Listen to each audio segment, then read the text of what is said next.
नमस्कार दर्शक बंधु आपणकर जदि धनु राशि होता है तेबे यही भिडटी को निश्चित भाव में शेष पर्यंत देखंतु। आपणकर व्यस्त बहुल समय मध्यरु मात्र 10 मिनिट समय आपण निज पाई दियंतु एवं भविष्यत विषय रे जानतु। कहीं समस्त धनु राशिर व्यक्ति विशेषकर जीवन एही पवित्र महाविषुव संक्रांति ठारू बदलिबा पाई जाउछि। कारण ग्रह नक्षत्रक चलन हेब बहुत बड़ परिवर्तन जहाद्वारा आपणक जीवन में चलीथिबा बहु दुख कष्टर अंत हेबाकु जाउछि एवं पुणी थरे एही महाविषुव पणा संक्रांति ठारू आपणक जीवन में खुशी फेरिबाकु जाउछि।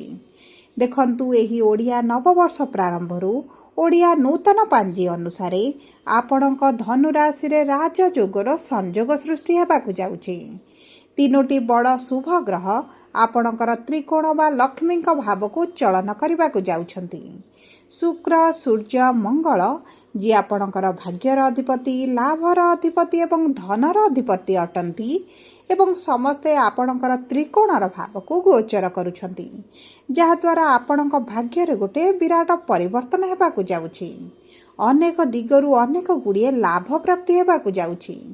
शनिकर अढ़ई थिबा सत्वे मध्य समस्त सुख आपण को प्राप्ति हेबाकु जाउछि। देखंतु एही महाविषुव पणा संक्रांति ठारू पुनर्बार आपणक जीवन रे खुशी फेरिबाकु जाउछि।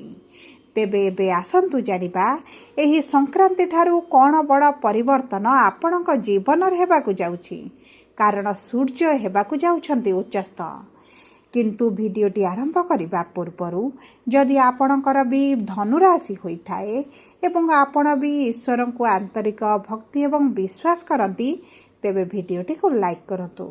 कमेंट बॉक्स रे जय जगन्नाथ जय माँ लक्ष्मी अवश्य लिखि दियंतु।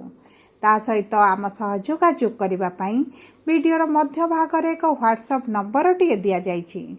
जो नंबर साहाय्य आपण आम सह जोगाजोग करी निजर नूतन कुंडली प्रस्तुत करें, कुंडली विश्लेषण कराइपारे किंबा आपणकर चाकरी विवाह व्यवसाय प्रेम संपर्क शिक्षा स्वास्थ्य को नहीं किसी समस्या रही ताहार सहजरे एवं स्वल्प मूल्य रे समाधान करिपारिबे। सेतिपई आपण आम सह वीडियोर शेष पर्यंत जोड़ी होई रुहंतु एवं व्हाट्सएप नंबर माध्यम रे आम सह जोगाजोग करी खूब कम मूल्य रे आपणक समस्यार समाधान करंतु। एबे आसंतु कार्यक्रमटी को आग को बढ़ाइबा एवं जानिबा आपणक धनु राशि रे कि प्रकार परिवर्तन हेबा पाई जाउछि। देखंतु आपणकर राशिर स्वामी देवगुरु बृहस्पति शुक्र सूर्य एवं मंगलक सहित शनिक भाव रे थिबारु आपणकर स्वास्थ्य रे आपण समस्या देखुथिले। कर्म क्षेत्र रे समस्या मध्य देखा देउथिला। आपणकर धनर समस्या मध्य बढ़ी जाइथिला एवं आपण ऋण आनिथिले किंतु ऋणटी को सुझी पारु नथिले। ऋणर भार आपणक ऊपर बढ़ी चलीथिला। आपण जो कार्य गुडी को हाथ को नउथिले सेही सब कार्य गुडी को अधारे रही जाउथिला, संपूर्ण होई पारु नथिला। विभिन्न प्रकार बाधा विघ्न समस्यार सम्मुखीन हेउथिले एवं आपण मानसिक दुश्चिंतारे रहुथिले एवं परिवार मध्य शांति अनुभव करू नथिले। बहुत गुड़िए विद्यार्थी माने मध्य शिक्षा क्षेत्र में समस्या देखुथिले, चिंतार थिले एवं देखंतु मन भीतर गोटे भय रहुथिला।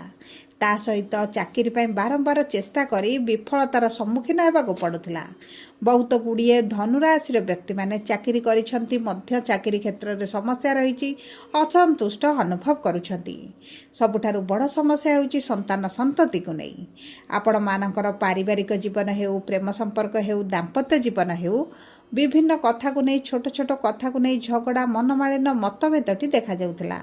तेबे देखंतु आपणकर जहाँ भी सब समस्या चलीथिला एही पणा संक्रांति ठारू धीरे धीरे परिवर्तन हेबा आरंभ हेबो एवं आपणक जीवन रे निश्चित भाव रे शुभ फलाफल प्राप्ति करिवे। किंतु देखंतु आपणकर धनुराशि हेले मध्य नक्षत्र अनुଯାयी भिन्न भिन्न फल प्राप्त हेबो। धनुराशि जेहेतु तीनोटी नक्षत्र रही मूला धनु पूर्वषाढ़ा धनु एवं उत्तराषाढ़ा धनु तीनोटी जगह नक्षत्र रे आपनको भिन्न भिन्न फल प्राप्ति हेबो। सर्वप्रथम देखिबा मूला ସାଢ଼ା ଧନୁରାଶିର ବ୍ୟକ୍ତିବିଶେଷ ମାନଙ୍କର କିପରି ରହିବ ଏହି ମହାବିଷୁବ ପଣା ସଂକ୍ରାନ୍ତି ପରଠାରୁ। ଦେଖନ୍ତୁ, କେତୁ ହେଉଛନ୍ତି ଆପଣଙ୍କର ନକ୍ଷତ୍ର ଅଧିପତି ଏବଂ ବିରାଜମାନ କରିଛନ୍ତି ଆପଣଙ୍କର ଭାଗ୍ୟର ଭାବରେ, ଯେଉଁ କାରଣରୁ ଏବଂ ତାହା ସହିତ କେତୁ ଯେହେତୁ ସ୍ୱଗୃହରେ ସ୍ୱନକ୍ଷତ୍ରରେ ମଘା ନକ୍ଷତ୍ରରେ ଅଛନ୍ତି, ଆପଣଙ୍କ ଭାଗ୍ୟ ଆପଣଙ୍କ ସାଥ ଦେବ। ଭାଗ୍ୟ ଭରସାରେ ଆପଣ ଯେକୌଣସି କାର୍ଯ୍ୟ କରନ୍ତୁ, ଆପଣଙ୍କୁ ଶୁଭ ଫଳ ପ୍ରଦାନ କରିବ। ତା ସହିତ ଆପଣଙ୍କ ଭୋଗ ବିଳାସ ଐଶ୍ୱର୍ଯ୍ୟରେ ଯେଉଁ ସମସ୍ୟା ଆସୁଥିଲା, ଆପଣଙ୍କର ଅର୍ଥ କିଛି ଫସିକି ରହିଛି, ପ୍ରପର୍ଟି ରିଲେଟେଡ୍ ଆପଣଙ୍କର ଅର୍ଥ ଫସିକି ରହୁଛି, ପୈତୃକ ସମ୍ପତ୍ତିକୁ ନେଇ ଡିସ୍ପ୍ୟୁଟ୍ ଚାଲୁଥିଲା, ସେହି ସବୁ କ୍ଷେତ୍ର ଗୁଡ଼ିକରେ ଶୁଭ ଫଳ ପ୍ରାପ୍ତି କରିବେ। ଦେଖନ୍ତୁ, ଆପଣଙ୍କର ସୂର୍ଯ୍ୟ ଯେହେତୁ ପଞ୍ଚମ ଭାବକୁ ତ୍ରିକୋଣକୁ ଆସିବେ, ଏହି ସମୟ ମଧ୍ୟରେ ସନ୍ତାନ ପ୍ରାପ୍ତି ପାଇଁ ଚେଷ୍ଟା କରିଲେ ଆପଣଙ୍କୁ ସନ୍ତାନ ସୁଖ ପ୍ରାପ୍ତି ହୋଇଯିବ। ତା ସହିତ ଯେଉଁ ବ୍ୟକ୍ତିମାନେ ସରକାରୀ ଚାକିରି ପାଇଁ ଚେଷ୍ଟା କରୁଛନ୍ତି, ପରୀକ୍ଷା ଦେଉଛନ୍ତି, ଇଣ୍ଟରଭ୍ୟୁ ଦେଉଛନ୍ତି, ଏହି ସଂକ୍ରାନ୍ତି ପରଠାରୁ ଉତ୍ତମ ସମୟ ଆପଣଙ୍କ ପାଇଁ ରହିଛି। ସରକାରୀ ଚାକିରିର ଅତି ପ୍ରବଳ ଯୋଗ ବନୁଛି। ଦେଖନ୍ତୁ, ଦେବଗୁରୁ ବୃହସ୍ପତି ସପ୍ତମ ସ୍ଥାନରେ ବିରାଜମାନ କରି ବିବାହର ମଧ୍ୟ ବହୁତ ଭଲ ଯୋଗ ବନାଉଛନ୍ତି। ଆପଣଙ୍କର ବିବାହ ହୋଇପାରେ କିମ୍ବା ବିବାହ ଠିକ୍ ହୋଇ ରହିପାରେ। ଏବେ ଆସନ୍ତୁ ଜାଣିବା ପୂର୍ବ ସାଢ଼ା ଧନୁ ରାଶି 20/9 ଧନୁରାଶିର ବ୍ୟକ୍ତିବିଶେଷ ମାନଙ୍କର କିପରି ରହିବ ଏହି ମହାବିଷୁବ ପଣା ସଂକ୍ରାନ୍ତି ପରଠାରୁ।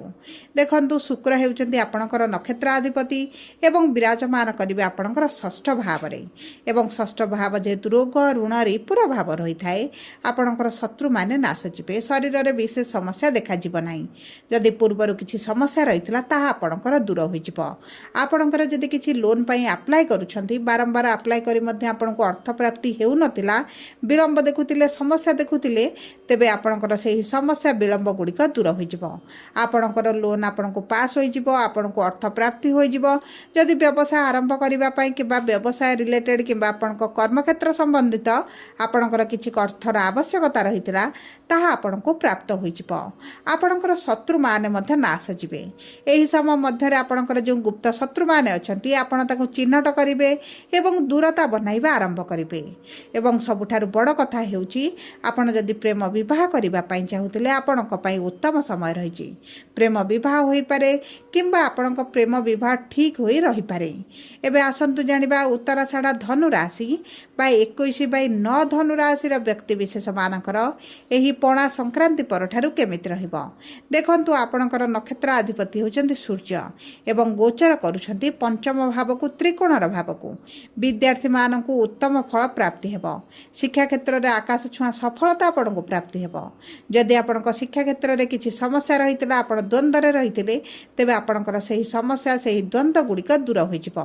ଆପଣ ଯଦି ଏହି ସମୟ ମଧ୍ୟରେ କିଛି ଶିକ୍ଷା ସମ୍ବନ୍ଧିତ ବଡ଼ ନିଷ୍ପତ୍ତି ନିଅନ୍ତି, ଭବିଷ୍ୟତରେ ଆପଣଙ୍କ ପାଇଁ ଲାଭଦାୟକ ରହିବ। ତା ସହିତ ସନ୍ତାନଙ୍କ ଭାଗ୍ୟରେ ମଧ୍ୟ ଆସିବ ବଡ଼ ପରିବର୍ତ୍ତନ। ଯଦି ଆପଣ ସନ୍ତାନଙ୍କ କ୍ୟାରିୟରକୁ ନେଇ, ସ୍ୱାସ୍ଥ୍ୟକୁ ନେଇ, ବିବାହକୁ ନେଇ ଏବଂ ଭବିଷ୍ୟତକୁ ନେଇ ଚିନ୍ତିତ ଅଛନ୍ତି, ତେବେ ଆପଣଙ୍କର ଚିନ୍ତା ଦୂର ହୋଇଯିବ। ସନ୍ତାନଙ୍କ ମାଧ୍ୟମରେ କିଛି ଅର୍ଥ ଲାଭ ମଧ୍ୟ ଆପଣଙ୍କୁ ହୋଇପାରେ। ଏବଂ ଦେଖନ୍ତୁ, ଏହି ସମୟ ମଧ୍ୟରେ ଯଦି ଆପଣଙ୍କର ସନ୍ତାନ ପ୍ରାପ୍ତି ହୋଇନାହିଁ, ଆପଣ ଚେଷ୍ଟା କରିଲେ ନିଶ୍ଚିତ ଭାବରେ ପ୍ରାପ୍ତ ହୋଇଯିବ। ବିଶେଷ ଭାବରେ ଆପଣଙ୍କର ଅର୍ଥ ଯଦି କେଉଁଠାରେ ଫସିକି ରହିଛି, ସେହି ଅର୍ଥ ଆପଣଙ୍କୁ ମିଳିଯିବ। ଯଦି ଆପଣଙ୍କ ସରକାରଙ୍କ ସମ୍ବନ୍ଧିତ କିଛି କାର୍ଯ୍ୟ କରୁଛନ୍ତି, ପ୍ରୋଜେକ୍ଟରେ ଆଣୁଛନ୍ତି, ଡିଲ୍ ଆଣୁଛନ୍ତି, କିନ୍ତୁ ଆପଣଙ୍କର କୌଣସି ନା କୌଣସି କାରଣବଶତଃ ଆପଣଙ୍କର କାର୍ଯ୍ୟରେ ବାଧାପ୍ରାପ୍ତ ହେଉଛି, ତେବେ ସେହି ସମସ୍ୟା ଗୁଡ଼ିକ ଦୂର ହୋଇଯିବ। ଆପଣଙ୍କର ଉପରେ ଯଦି ମିଥ୍ୟା ଆଲିଗେସନ୍ ଲାଗିଛି, କୋର୍ଟ କଚେରୀ କେସ୍ କିଛି ଚାଲିଛି, ତେବେ ଚିନ୍ତାର କୌଣସି ଆବଶ୍ୟକତା ନାହିଁ। ଆପଣ ସେହି ବିପରୀତ ପରିସ୍ଥିତିରୁ ବାହାରକୁ ଆସିବେ। ଏବଂ ଆପଣ ଯଦି କିଛି ଜମି ଭୂମି ଯାନବାହନ କ୍ରୟ କରିବା ପାଇଁ ଚାହୁଁଛନ୍ତି, ବହୁତ ଭଲ ସମୟ ରହିବ। ଏବଂ ଆପଣଙ୍କର କିଛି ଉଚ୍ଚସ୍ତରୀୟ ଲୋକଙ୍କ ସହିତ ମଧ୍ୟ ଯୋଗାଯୋଗରେ ବୃଦ୍ଧି ଘଟିବ, ଯେଉଁ କାରଣରୁ ଆପଣଙ୍କର କାର୍ଯ୍ୟ ଗୁଡ଼ିକ ମଧ୍ୟ ବହୁ ସହଜରେ ସମ୍ପୂର୍ଣ୍ଣ ହୋଇଯିବ। ସବୁଠାରୁ ବଡ଼ କଥା ହେଉଛି, ଆପଣ ଯଦି ଅନଲାଇନ୍ ରିଲେଟେଡ୍ କିଛି କାର୍ଯ୍ୟ କରୁଛନ୍ତି, IT ସେକ୍ଟରରେ ଅଛନ୍ତି କିମ୍ବା AI ରିଲେଟେଡ୍ କିଛି କାର୍ଯ୍ୟ କରୁଛନ୍ତି, ସେହି ସବୁ କାର୍ଯ୍ୟ ଗୁଡ଼ିକରେ ଆପଣଙ୍କୁ ଉଚ୍ଚ ସଫଳତା ପ୍ରାପ୍ତି ହେବ। ଯଦି ନୂତନ ଭାବରେ କ୍ୟାରିୟର ଆରମ୍ଭ କରିବା ପାଇଁ ଚାହୁଁଛନ୍ତି, ତେବେ ମଧ୍ୟ ଆପଣଙ୍କ ପାଇଁ ଅତି ଉତ୍ତମ ରହିବ। ସବୁ ପରେ ଦେଖନ୍ତୁ, ଯେହେତୁ ଶନିଙ୍କର ଅଢ଼େଇ ଚାଲିଛି, ଆପଣ ପ୍ରତିଦିନ ହନୁମାନ ଚାଳିଶା ପାଠ କରନ୍ତୁ। ତା ସହିତ କୁକୁରମାନଙ୍କୁ କିଛି ଖାଦ୍ୟ ଖାଇବା ପାଇଁ ଦିଅନ୍ତୁ। ବିବାହରେ ବିଳମ୍ବ ଯଦି ଦେଖୁଛନ୍ତି, ଆପଣ କିଛିଟା ଛୋଟ କନ୍ୟାମାନଙ୍କୁ ସବୁଜ ରଙ୍ଗର କିଛିଟା ଜିନିଷ ଆପଣ ଦାନ କରନ୍ତୁ। ତା ସହିତ ପ୍ରାତଃ ସମୟରେ ସୂର୍ଯ୍ୟଙ୍କୁ ଜଳ ଅର୍ପଣ କରନ୍ତୁ। ଯଦି ଆପଣ ସେହି ସେହି ଜଳରେ କିଛିଟା ହଳଦୀ ମିଶାଇ ସୂର୍ଯ୍ୟଙ୍କୁ ଅର୍ପଣ କରନ୍ତି ଆପଣଙ୍କ ପାଇଁ ଅତି ଉତ୍ତମ ସମୟ ରହିବ। ସବୁ ପରେ ଆପଣଙ୍କର ଯଦି ଧନୁ ରାଶି ହୋଇଥାଏ ଭିଡ଼ିଓଟି କିଭଳି ଲାଗିଲା କମେଣ୍ଟ ବକ୍ସରେ ଲେଖି ଜଣାନ୍ତୁ। ଯଦି ଆପଣଙ୍କ ପ୍ରିୟଜନଙ୍କର ଧନୁ ରାଶି ହୋଇଥାଏ ଭିଡ଼ିଓଟି ତାଙ୍କ ସହିତ ସେୟାର କରନ୍ତୁ। ଯଦି ପ୍ରଥମ ଥର ଆମ ଚ୍ୟାନେଲକୁ ଆସିଛନ୍ତି ଚ୍ୟାନେଲଟିକୁ ସବସ୍କ୍ରାଇବ୍ କରନ୍ତୁ। ଧନ୍ୟବାଦ।